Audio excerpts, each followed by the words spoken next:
على رسوله الكريم أما بعد فأعوذ بالله من الشيطان الرجيم بسم الله الرحمن الرحيم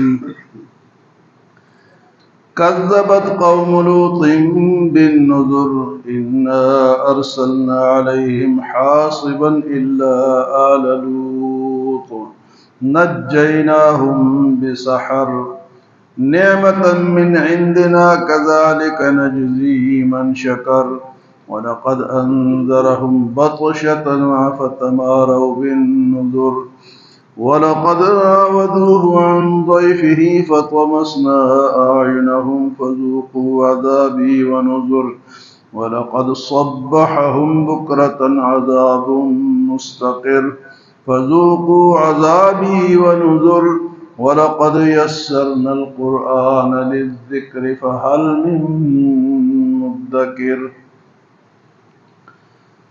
3 قوموں کو بیان ہوا، چوتھے نمبر کے قوم کا بیان ہے۔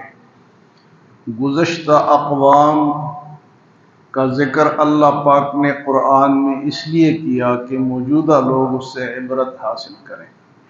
یہ کوئی قصے کہانی نہیں ہے، مزے لینے کے لیے نہیں ہے، یہ عبرت کے لیے ہے کہ ان لوگوں نے نافرمانی کی، اللہ کی بات کو نہ مانا، اللہ کے پیغمبر کی باتوں کو نہ مانا، تو وہ تباہ اور برباد ہوئے۔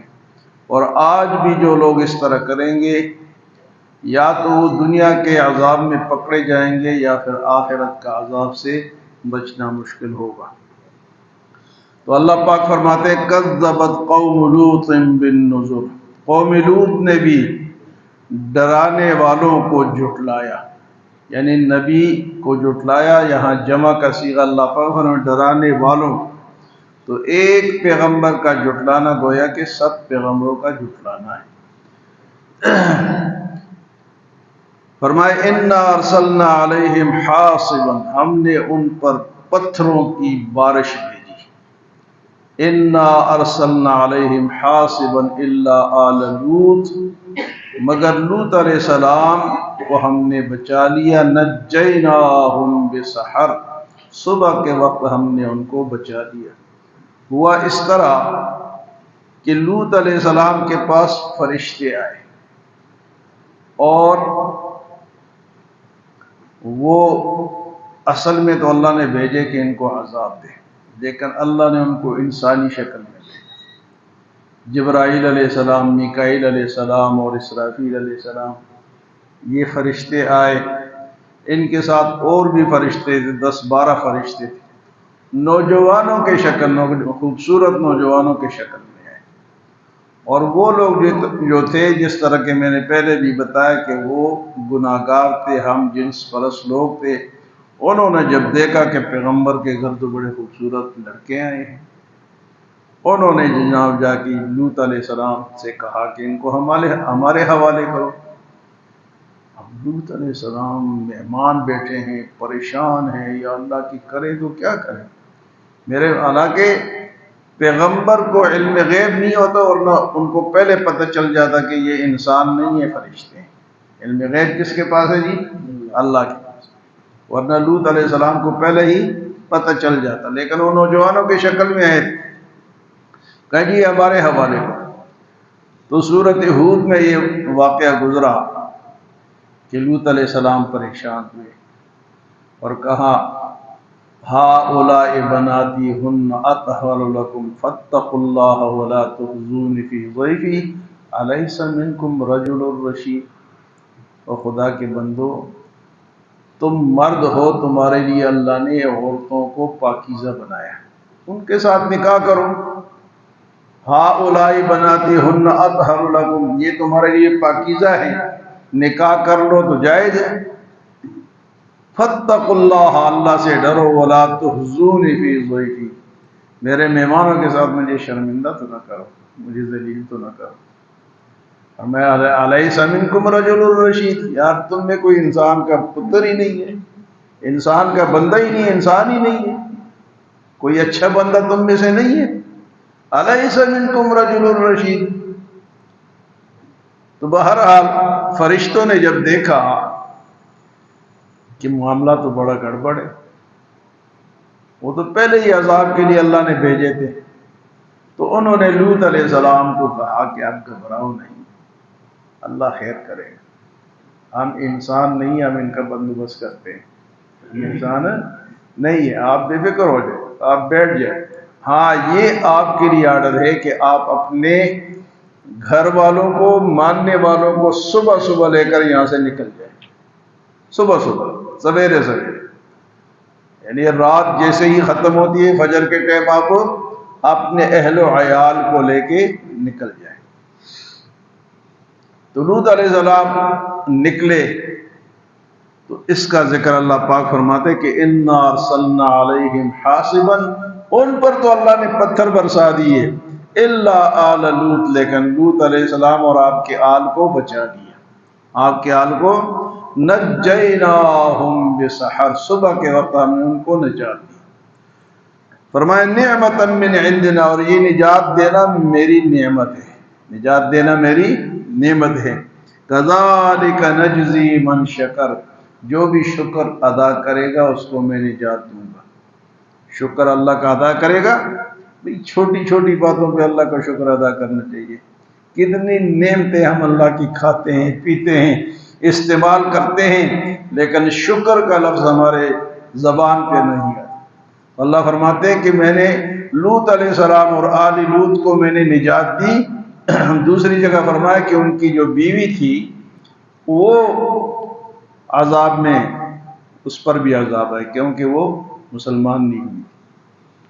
تو اللہ فرماتے کہ نعمتا من عندنا، یہ نجات دینا میری نعمت تھی۔ کذالک نجزی من شکر، اور اسی طرح جو لوگ شکر ادا کرتے ہیں میں ان کو اسی طرح نجات دیتا ہوں۔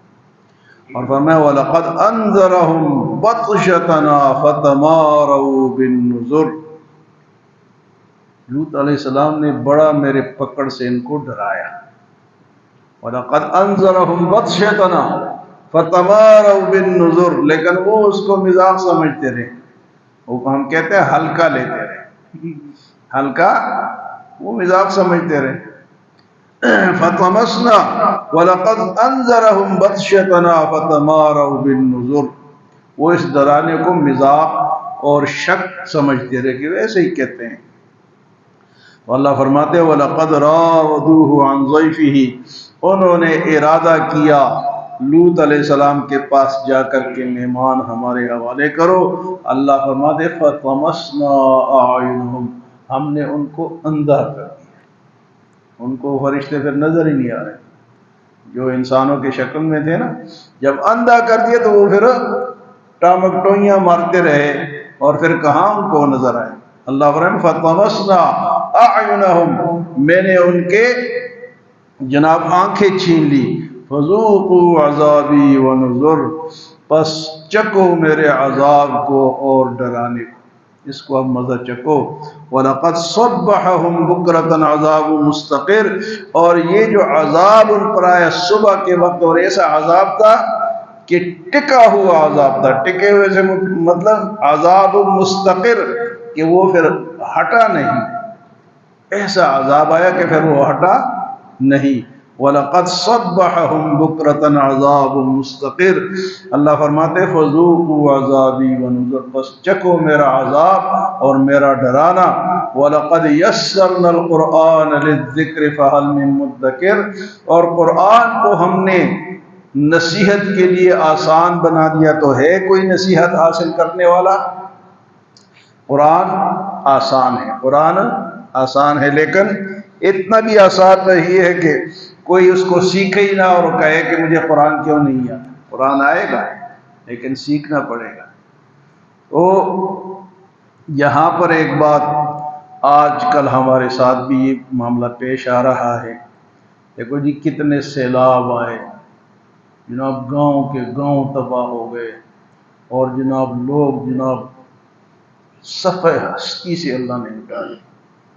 اور ابھی ایک بندے کو میں سن رہا تھا، وہ کہتے کہ یہ بنیر میں ایک کالا پتھر ہے، کالا پتھر، بڑے بڑے پتھر ہوتے ہیں نا پہاڑوں میں، تو کالا پتھر ہے ایک سائڈ پہ کہیں، تو شام کو یہاں خسرے جمع ہوتے ہیں، وہاں بدکاری ہوتی ہے۔ شام کے وقت۔ تو پھر سوات میں بھی کہہ رہے کہ خسروں کے ساتھ لوگوں نے شادیاں کی۔ تو یہ ہے نا، یہ لوط علیہ السلام کی قوم کا کام کرو گے تو پھر اللہ کا غصہ تو غصہ ہے۔ اللہ تو قہار بھی ہے، جبار بھی ہے۔ ہم تو کہتے ہیں اللہ غفور الرحیم ہے، لیکن یہ ہر مسلمان کو ڈرنا چاہیے، اور اللہ کا عذاب کسی وقت بھی آ سکتا ہے۔ ہمارے وہاں ہمارے علاقے میں ایک آسمانی بجلی گری اور پورے گاؤں کو اڑا دی، 28 بندے اس کے اندر چلے گئے، 28 بندے، بڑے بڑے پتھر اوپر سے آئے۔ بنیر میں وہ پیر بابا بہت مشہور زیارت ہے، وہ زیارت بھی تباہ ہو گئی، سارے لوگوں کے گھر جو ہے وہ تباہ ہو گئے، بڑے بڑے پتھر۔ اللہ جب بیچتا ہے تو اللہ کی فوجیں تو بے شمار ہیں، اللہ کی فوجیں، پتھر اللہ کی فوج، مچھر اللہ کی فوج، مکھی اللہ کی فوج، ہوا اللہ کی فوج۔ اللہ اندھا کر دے، جس طرح بھی فرمایا تھا کہ میں نے ان کو اندھا کر دیا۔ ہر وقت اللہ سے ڈرتے رہنا چاہیے اور اللہ کا شکر ادا کرتے رہنا چاہیے، اور اللہ کا خوف ہوگا تو بچیں گے۔ اگر اللہ کا خوف نہیں ہوگا، جس طرح کہ لوط علیہ السلام نے ان کو کہا ہؤلاء بناتی ہن اطہر لکم فاتقوا اللہ ولا تخزونی فی ضیفی الیس منکم رجل رشید۔ تو گناہ بڑھ گئے میرے بھائی، گناہ بڑھ گئے۔ حکومت جو ہے وہ مسجدیں گرا رہی ہے، عوام جو ہے وہ بدکاری میں مبتلا ہے یا کرپشن میں مبتلا ہے، گناہ ہی گناہ۔ تو ایک دن ہماری باری بھی آئے گی۔ ابھی یہ پیچھے جو بارش ہوئی تھی راجہ بازار میں، موٹر سائیکل یہ پانی بہا کے لے جا رہے، راجہ بازار میں اتنا پانی کی موٹر سائیکلوں کو، اللہ یہاں بھی لا سکتے۔ اللہ تو بڑے طاقتور ذات ہے، ان اللہ علی کل شیء قدیر، وہ مقتدر ہے، وہ قہار ہے، وہ جبار ہے۔ تو یہ سب مسلمانوں کے لیے عبرت ہے۔ یہ نہ سمجھے کہ وہ گناہ گار ہے اور ہم بچے ہوئے ہیں، ہم ان سے زیادہ گناہ گار ہیں، لیکن ڈھیل اللہ دیتا ہے۔ یہ اللہ ڈھیل دیتا ہے، رسی اللہ لمبی فرماتا ہے، تو کب تک رسی لمبی ہوگی؟ ہر مسلمان کو، خصوصاً نوجوانوں کو، یہ ٹک ٹاک اور ان چیزوں سے بچنا چاہیے۔ تو فرمایا کہ کذبت قوم لوط بالنذر، قوم لوط نے ڈرانے والوں کو جھٹلایا۔ انا ارسلنا علیہم حاصبا، ہم نے ان پر پتھروں کی بارش بھیجی۔ الا آل لوط، مگر لوط علیہ السلام کے آل کو بچا لیا۔ نجیناہم بسحر، ان کو صبح کے وقت بچایا۔ نعمتا من عندنا، یہ میری طرف سے نعمت تھی ان کے لیے۔ کذالک نجزی من شکر، اور اسی طرح جو شکر ادا کرے گا ان کو میں نجات دوں گا۔ وَلَقَدْ أَنذَرَهُمْ بَطْشَتَنَا فَتَمَارَوْا بِالنُّذُرِ، اور اسی طرح لوط علیہ السلام نے میری پکڑ سے ان کو ڈرایا۔ وَلَقَدْ رَاوَدُوهُ عَنْ ضَيْفِهِ، پس انہوں نے جب ارادہ کیا لوط علیہ السلام کے مہمانوں کا، فَطَمَسْنَا أَعْيُنَهُمْ، ہم نے ان کو اندھا کر دیا۔ فَذُوقُوا عَذَابِي وَنُذُرِ، پس چکو میرا عذاب اور میرا ڈرانا۔ وَلَقَدْ صَبَّحَهُمْ بُكْرَةً عَذَابٌ مُسْتَقِرٌ، اور البتہ تحقیق صبح کے وقت ہم نے ان پر ایسا عذاب بھیجا جو ٹک کر رہنے والا تھا۔ فَذُوقُوا عَذَابِي وَنُذُرِ، پس چکو میرا عذاب اور میرا ڈرانا۔ وَلَقَدْ يَسَّرْنَا الْقُرْآنَ لِلذِّكْرِ فَهَلْ مِن مُدَّكِرٍ، اور قرآن کو ہم نے نصیحت کے لیے آسان بنا دیا، پس ہے کوئی فکر کرنے والا، سوچنے والا۔ اچھا، یہ قرآن جو ہے نا، یہ تمام مسلمانوں کے لیے ہے۔ کس کے لیے؟ ہر مسلمان کے لیے۔ اب لوگ سمجھتے ہیں کہ مولویوں کے لیے، تو یہ ہر مسلمان کو اس، اور جو بھی قرآن سمجھے گا، آئے گا، کوئی ترجمہ سمجھے گا، پڑھے گا، تو انشاءاللہ وہ بہتر ہوگا، باقیوں سے وہ بہتر ہوگا، باقیوں سے وہ بہتر ہوگا۔ تو سیکھیں قرآن کو، اللہ ہمیں عمل و سمجھ کی توفیق عطا فرمائے۔